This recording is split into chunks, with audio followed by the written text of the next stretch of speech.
2026 թվականի հունվարի 1-ից ուժի մեջ է մտել առողջության համընդհանուր ապահովագրության համակարգը։ Ընդհանուր 1,6,000,000 մարդու ընդգրկող համակարգը ներառում է մի խումբ Հայաստանի Հանրապետության քաղաքացիների մինչև 18 տարեկանների, 65+ տարեկանների, 200,000 դրամից ավել ստացողների, հաշմանդամության կարգ ունեցողների, սոցիալական անապահովության համակարգում ընդգրկվածների, նաև զոհված զինծառայողների ընտանիքներին։ Համակարգը թեպետ նոր է, արժանանում է տարբեր գնահատականների, ոլորտի մասնագետներ փաստում են պետության կողմից արված խիզախ քայլ է։ Medline բժշկական կենտրոնի ուրոլոգ-անդրոլոգիական ծառայության ղեկավար Դավիթ Տոնոյանի խոսքերով, սա պարզապես օրենք չէ, առողջապահության ոլորտում հեղափոխություն է։ Սա հեղափոխություն է։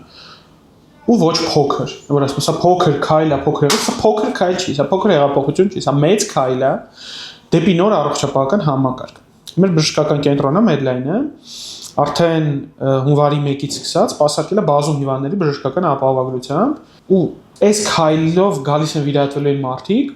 ովքեր ժամանակին չէին կարողանում օգտվել այս ծառայություններից, որովհետև չէին մտնում ոչ մի կատեգորիայի մեջ։ Նրանք չունեին հաշմանդամության կարգ, որովհետև չի տրվում այդ հիվանդության համար հաշմանդամության կարգ,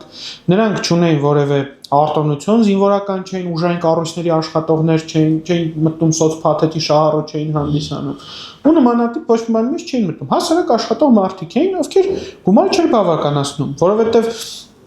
ծախսերը բժշկական, ինչպես գիտենք, շատ մեծ է,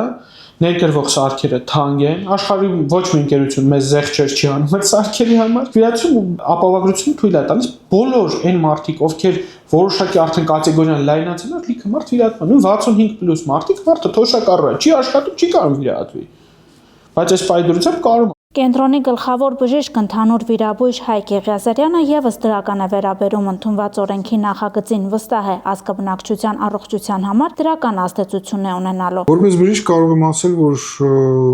միտքը եւ ծրագիրը բավականին լավն է եւ կան բազմաթիվ պացիենտներ, որոնք սպասում էին այդ ապահովագրությանը եւ դիմել են այս տարի։ Լավը որ հունվարից սկսեցինք, որովհետեւ նախ սկզբից ասում էին, որ 26 թվականի առաջին կեսում է լինելու եւ շատ լավ է որ հունվարից սկսեց գործել այդ ծրագիրը։ Կարծում եմ որ դա ունենալու է մեծ դրական ազդեցություն ընդհանուր ազգաբնակչության առողջության համար եւ բազմաթիվ հիվանդներ, որոնք առաջ մտածում էին ծախսեն գումար թե ոչ առողջության համար, հիմա կարող են հանգիստ դիմել եւ որպես բժիշկ նաեւ կարող եմ ասել, որ դա բժիշկից էլ բավականին մեծ բեռ է,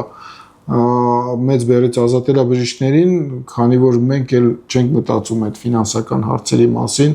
արդյոք արժի լրացուցիչ ինչ-որ հետազոտություն նշանակել, որպեսզի ախտորոշես հիվանդությունը, որովհետև դա գումար էր արժանալու հիվանդների համար, բուժառուների համար եւ կարծում եմ, որ դա բավականին էֆեկտիվ ծրագիր է։ Կենտրոնում արդեն իսկ բժշկական ապահովագրությամբ կատարվել են մի շարք վիրահատություններ։ Ես հետաքրքիր դեպք պատմեմ, դեկտեմբերի 15-16-ին Շագանակագեղձի ներմիզուկային մասնահատում պետք է անենք։ Պացիենտը դիմեց կլինիկա, ասացի գինը 450,000 դրամ է, ամբողջ անալիզներով, 3 օր ստացիոնարում անցկացնելով դեղորայքով վիրահատությամբ։ Հիվանդը ասաց, գնամ տեսնեմ որտեղից եմ գումարը ճարում, գամ։ Ու ստեղ ես հասկացա ապահովագրության ուժը, ասացի մի վայրկյան սպասեք, հունվարի 5-ին կգաս, առաջի աշխատանքային մորն է։ Մենք տեղական գրենք ապահովագրությամբ կվիրահատենք, վիրահատեցինք, դուրս գրվեցինք, վերջում ասում եմ ինչ, ես էլ եմ ոգևորված շատ, ասում եմ ինչ գումար ծախսեցիր վիրահատության վրա, սոցանում։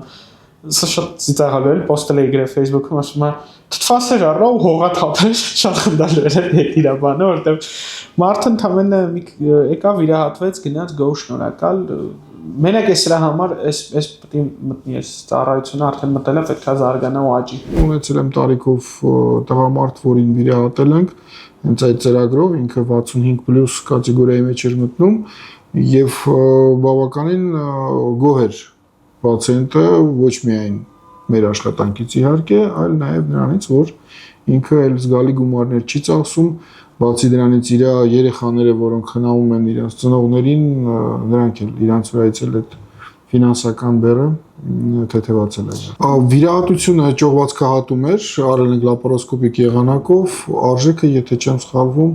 մոտ 300,000 դրամ։ Դիտարկումներին, թե սա հավելյալ բեռ է բժիշկների համար, որոնց աշխատավարձը չի բարձրանում, բայց գործը շատանում է, Դավիթ Տոնոյանն արձագանքեց. Մեր բժշկական կենտրոնի օրինակը կարող եմ բերեմ, մյուսներին չեմ։ Ես աշխատում եմ ոնց որ շատ վիրաբույժներ գործավարձային պայմանագրով։ Վիրահատում եմ տոկոս, վիրահատում տոկոս։ Ոչ մի բան իմ չի կրճատվի։ Աշխատանքը վիրահատվող հիվանդների քանակն է շատացել։ Երկրորդը, առաջինային օղակում մերոնք մեդլենում ստանում են աշխատավարձ։ Իրանց աշխատավարձը պահպանվել է, պլյուս իրանք ապահովությունից տոկոս են ստանալու։ Մեր կենտրոնը այդ պրինցիպով աշխատում։ Ամեն կենտրոն եւ իր աշխատանքային ձևն ունի։ Մեր կենտրոնի տնօրինությունը իր աշխատակիցների հետ նման ձևով է աշխատում, ես ինչքանով տեղյակ եմ։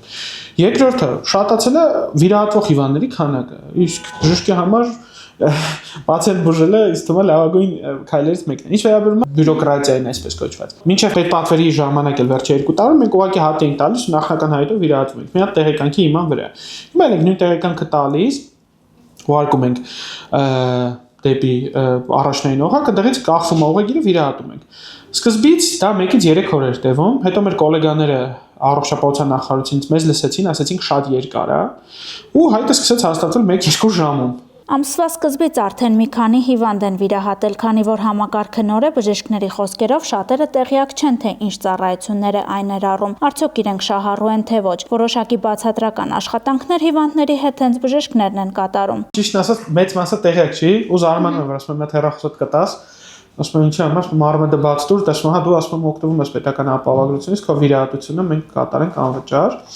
Հիվանդներ կան, որ տեղյակ են, բայց տեղյակ չեն ինչ ծառայություններ ա մտնում, դա ասա մտնում են բոլոր կենսական անհրաժեշտ ունեցող ծառայությունները։ Կան ծառայություններ, որոնք տարվա մեջ մատուցվում է 2-3 հիվանդի, դա չի մտնում էս ապահովագրության մեջ։ Դեռևս հուսանք կմտնի։ Բայց հիմնականում մարդիկ արդեն սկսում են ծանոթանալ, սկսում են հասկանալ, որ ունեն նմանատիպ հնարավորություն օգտվելու առողջապահական համընդհանուր ապահովագրությունից։ Մեծ մասը տեղեկացված են, իհարկե բազմաթիվ անգամ հեռուստատեսությամբ տեսել են, ուղղակի կան պացիենտներ, որոնք չգիտեն արդյոք նրանք ընդգրկված են այդ ծրագրի մեջ թե ոչ, եւ այդ հարցում մենք բարձում ենք եւ աջակցում ենք իրենց հնարավորինս։ Հնարավոր է արդյոք ապահովագրությունը փոխհատուցի հիվանդի վիրահատական ծախսը, սակայն այլ ծախսեր ենթադրի հետազոտությունների հետ կապված։ Ամբողջովին փոխհատուցվում է, հետաքրքիր է, որ առողջության այդ համընդհանուր ապահովագրության մեջ կա համավճարի գաղափարը։ Եթե ինչ-որ բան էլ չի փոխհատուցում պետությունը թույլ է տալիս համավճար կիրառել որոշակի վիրահատությունների ժամանակ։ Օրինակ ասում եմ, ես վճարում եմ այսինչ գումար, բայց եթե հիվանդը չի ուզում, ասենք օրինակի համար չինական կամ կորեական արտադրության, ասում եմ, ես գերմանական այսինչ ընկերության արտադրության պրոթեզն եմ ուզում, խնդիր չկա։ Հավելավճարը ավելացնում եք, օֆիցիալ գնումը կատարում է հիվանդանոցը, վիրահատությունը կատարվում է։ Կան որոշակի ծառայություններ, որ օրինակ կա մոդեռնիզացված տարբերակ ու կա ստանդարտը։ Ստանդարտի համար պետությունը վճարում է, մոդեռնիզացված ավելի տեխնիկա կիրառելի վիրահատությունների համար հավելավճար կա, բայց ես կոնկրետ դեռ այդպես հիվանդ չեմ ունեցել։ Բոլորը ապահովագրության ամբողջովին գումարը փոխհատուցել է բացի հողաթափերի գումարից։ Հետաքրքրվեցինք նաև կան արդյոք վարչարարական խնդիրներ։ Դավիթ Տոնոյանը նշում է, կան, բայց վիրահատության համար ոսկի գրավ դնելու վարչարարությունից անցում են կատարել առողջապահական վարչարարության։ Ենթադրում եմ, որովհետև այս ամենը պետք է վերահսկվի, պատկերացրեք վարչարություն չլներ ու հա դու ուզում ես վիրահատվես, всё գնացինք վիրահատենք, պետք է վարչարություն լինի, այս process պետք է վերահսկելի լինի, հա կա որոշակի վարչարություն, տեղեկանք ենք տալիս, մարդը հա պոլիկլինիկայում հերթը հասնում է, տալիս է, ուղղակի կախվում է, 1-2 ժամում հաստատվում է, վիրահատության օրը նշանակում ենք։ Բայց առաջ այդ մարդը բանկերում էր հերթի, որպեսզի իր եկամուտն ապացուցի, որպեսզի կարողա վիրահատվի, ոսկի էր հավաքում բարեկամներից, ընկերներից, ցավալի է որ բժիշկը նման բան ասում։ Ես եղել եմ հիվանդներին ասել եմ, ես հրաժարվում եմ իմ փայից, իմ գումարից, իմ տոկոսից։ Ես դες այսքան զեղ չեմ անում վիրահատության, բայց հիվանդանոց ունի ծախսեր, կան բուժքույր, անեստեզիոլոգ, նարկոզ, սարքավորումներ, որոնք օգտագործվում են, կան միանգամյա օգտագործման սարքավորումներ, որոնք թանկ են, իսկ բժշկական սարքերը շատ թանկ են, մենք բոլորս գիտենք։ Հիմա այդ բոլոր ամբողջ հարցը լուծվել է, մարդը բանկային վարչարությունից, գրավատնային վարչարությունից տեղափոխվում է դեպի առողջապահական որոշակի վարչարություն։ Այստեղ ես չեմ տեսնում խնդիր։ Հուսամ ավելի կթեթևանա այս process-ը, բայց ելի եմ ասում, օգուտը շատ ահռելի ավելի մեծ է, քան այդ վարչարությունը։ Դա գիտեք ինչի անում է, ոնց որ միտեղ ատոմային բոմբ ընկնի, իսկ դուք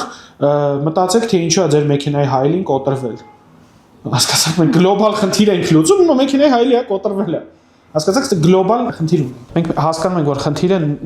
նոր համակարգ է։ Դա գիտեք ինչին է նման, երբ որ դու ոտքով ես գնում աշխատանքի, քեզ բերում նվիրում են մեքենա, ոչ պրեմիում դասի,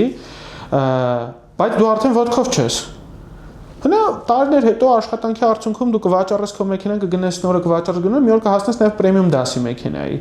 Այսինքն մենք արդեն ոտքից անցել ենք մեքենայով աշխատանքի գնալուն ու դա շատ ագին հեշտացրել է մեր գործը։ Հավանիր տեսանյութը եւ բաժանորդագրվիր նորությունները բաց չթողնելու համար։